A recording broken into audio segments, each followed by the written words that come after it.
sabi ko, sige, yun ang gusto niya. Sige, thank you for telling us. Pero it's more important na tama ang maging resulta kaysa sa imadali. Kung imadali yan, makakatiyak tayo na magkakaproblema.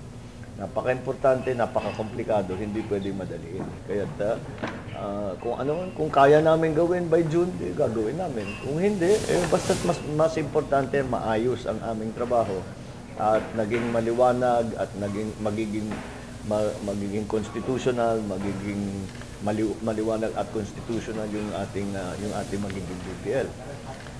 Kasi naman kung hindi maging maayos ang trabaho ng committee, hindi rin tatanggapin ng ibang senador, hindi rin tatanggapin ng mga ibang legislator, kaya questionin nila ng gusto. Kaya ganun din ang bagsak doon. Kung hindi ang committee ang gagawa ng trabaho, kung meron man kaming hindi natapos o meron man kaming hindi naayos, pagdating sa floor, doon na naman ganun din. Mangyayari pa rin yung pag-aayos, pag-question. So, it's ganun ang proseso. Ganun ang proseso sa bawat batas. Lalo na ito, very important, very complicated. Kaya't hindi talaga dapat madaliin. So, yan ang aming my policy, yung policy ko sinasabi ko. O sige, yun ang gusto ng palasyo, pero kung kaya namin gagawin namin. Pero kung hindi namin kayang tapusin ng tapos at maganda, ay kailangan na lang mas importante na tama yung trabaho namin at maganda maging version na gagawin namin. Sir, punta tayo sa ibang topic. Ano na update dun sa splitting yung sa Cebu, yung 7th District? I sponsored it. You're the principal author? No, the redistricting is a bill of local application. Kaya kailangan mag-originate sa House. Pag pumasa sa House, saka ipapasa sa Senado. Senate, okay. So that's why the author, it is a House bill, it is not a Senate bill. Okay. So na-sponsor ko na last week. Babalik kami, siguro i-approve na yan in second reading at wala naman siguro nag-o-oppose kasi ang mag-o-oppose lang kung sakali man ay yung taga Cebu rin na congressman. Mukhang sa mga ayon na lahat ng congressman ng Cebu na dapat na ihati ang second district at gawin yung 7th district. So yan ang status niya. Palagay ko smooth sailing na yung 7th district. Makakaabot po kaya sa 2016 election? Oo, makakaabot. Senator, what do you think is the implication of the split once magkakaroon ng 7th district? Ano po yung implication nito on Cebu? Not only economic siguro, but also political, I think. Well, it's mostly economic because siyempre, dalawa na ang congressman na kung yung dating isang distrito lamang, dalawa lang yung congressman, dalawa na yung congressman na tumatrabaho doon. At alam naman natin yung second district 1/3 halos ng buong probinsya. Yeah. Kaya't hindi naman tama na kalaki-laki ng isang distrito. So I think the effects will be that there will be more attention paid to siguro yung mga malalayo na bayan at yung mga malalayo na area. And that way, mas makakapagdala. Halimbawa, may bagong congressman, kung ano man yung kanyang makukuha sa national government, imbis na isa lang ang lumalakad, dalawa na ngayon ang lalakad. So I think the main effect will be economic. Magkakaroon ng mas madaming proyekto, mas maraming programa, lalo na doon sa southern half ng second district. Ngayon na magiging 7th district. Kasi kung hindi umabot sa ubang sisimula na naman pa ulit. Third time na ito . Yes. Abot. Bakit naman hindi? At wala nang nag-o-oppose. Kaya hindi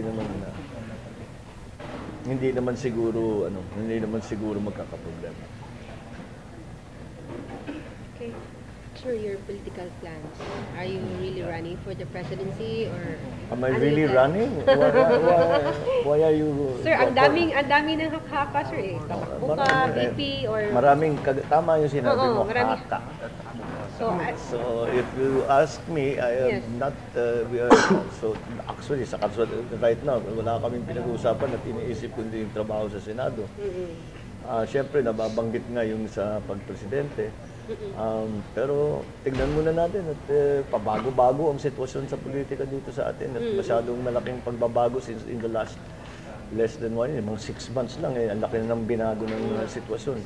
So, kailangan may maging hindi maliit na bagay ito, kaya kailangan pagmasdan natin ng mabuti kung ano mga events at saka development. At lagi kong binabanggit yung payo sa akin ng aking ama, keep your options open. So that's what I will do. I will keep my options open, basta magtrabaho lang at maghanda para kung ano man mangyayari, ako'y handa na harapin yung pangyayaring iyon. Sir, dun sa Cagayan, nagsama kayo ng Mayor Duterte, ngayon na naman Oo. Ano ba yan? Tandem na? Sa Cagayan, nagkataon na yung kanina, we were together sa city, at parehong inattenda namin, ngayon, pareho na naman ang attenda namin. So, is there a working agreement? no, just friends. Okay, tadhana ng Just friends. Tadhana lang. tadhana na ito. Sir, ano ang Then, status? pure coincidence lang. Ano po ang status ng automated election natin sa 2016 yung sa Smart Tuloy. Card? Yung Hindi naman automated pwedeng po. hindi tuloy eh. Hindi, ibig ko po sabihin. Yung automated. Automated din po ba? May batas na. Yeah.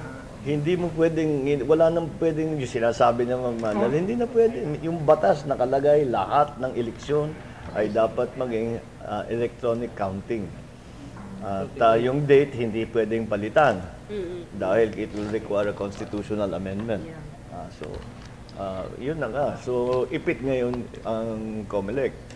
Dahil kung anong naiwan na panahon, mula ngayon hanggang filing, yun na lang ang naiwan sa kanila. Dapat ngayon pa lang, tinatrabaho na nila yan, wala pa yung kontrata. So, ang ano naman, ang nangyari naman, yung sinabi ng Supreme Court na hindi tama, ay yung procurement, yung procedure ng procurement. Hindi sinabi hindi pwede yung Smartmatic. Yes. So, uulitin nila, bali. Aabot pa kaya? Kahit, paano They hindi have aabot? Magkaka-eleksyon ng May, and it will be electronic counting. Walang question kung aabot o hindi. There will be an election electronically counted in May. There's no batas eh. Kailangan hindi pwede. Constitution, ang date galing sa Constitution. So hindi walang Hindi pwedeng wala. hindi pwedeng, it's not an option. It's not an option na hindi magka-eleksyon o gawing manual. Oo, nagka-problema yung Pero comment sir, marking. parang Oo. pina-repair nila yung mga dating pico, sir, sa COMELEC. Parang yun. Pero gano'n naman talaga ang dapat ang kanilang ginagawa. Ang kontrata ay para i-repair Yeah, yung repair. PICOS at yung hindi pwedeng i-repair bibili ng bago. Yun ang kontrata. So siguro nasimula na nila ang yung kaya nilang ayusin, pero siyempre kailangan pa rin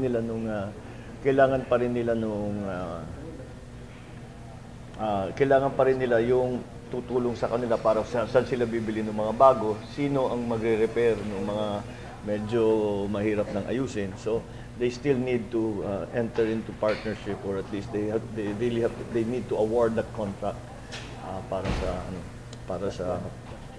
para sa PICOS machines. Last one. Question. More question from the floor. Baka may nagkaroon ng problema yung COMELEC sa SK, hindi wala pang klaro. Hindi dito sa election. Parang nagdududa pa rin kami dito. Nakikita ko lang na para yung COMELEC ang hindi sumusunod sa batas. Batas. Well, at least during as far as the Supreme Court is concerned, hindi talaga sila sumunod sa batas doon sa pag-award sa Smartmatic. Kaya nagkaganito. But kung ano man ang panahon na naiiwan, yan lang ang panahon nila. Hindi na nila there's no option na i-manual. That's not an option.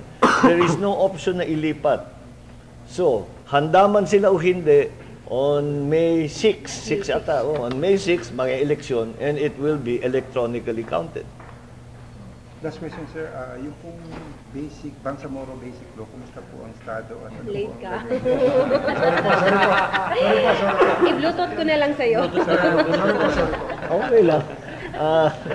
Again, sir, if you don't... Hindi, okay lang, wag. Ang ano, Okay na po. doon sa CDO, ganyan din eh. Sabi, may speech ako eh. Di sabi, meron tungkol nga sa BBL mo, status. Bago ako tumayo, 3 ang nagtanong sa akin, papasa ba ang BBL? Huy, hindi. So sabi ko, papalitan ko yung speech ko. Nag-speech ako, ang pinaliwanag ko na merong first version na final. Yung version na yan ay pinag-aaralan ng lahat nagbibigay ng kanilang advice, ng kanilang suggestion. Kami naman bilang legislator, pinapakinggan namin lahat yun. At kami naman ang gagawa ng final version na dadating.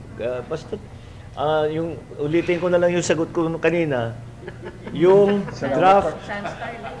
draft bill, malang mas sikat mga Sunstar, kailangan sagutin.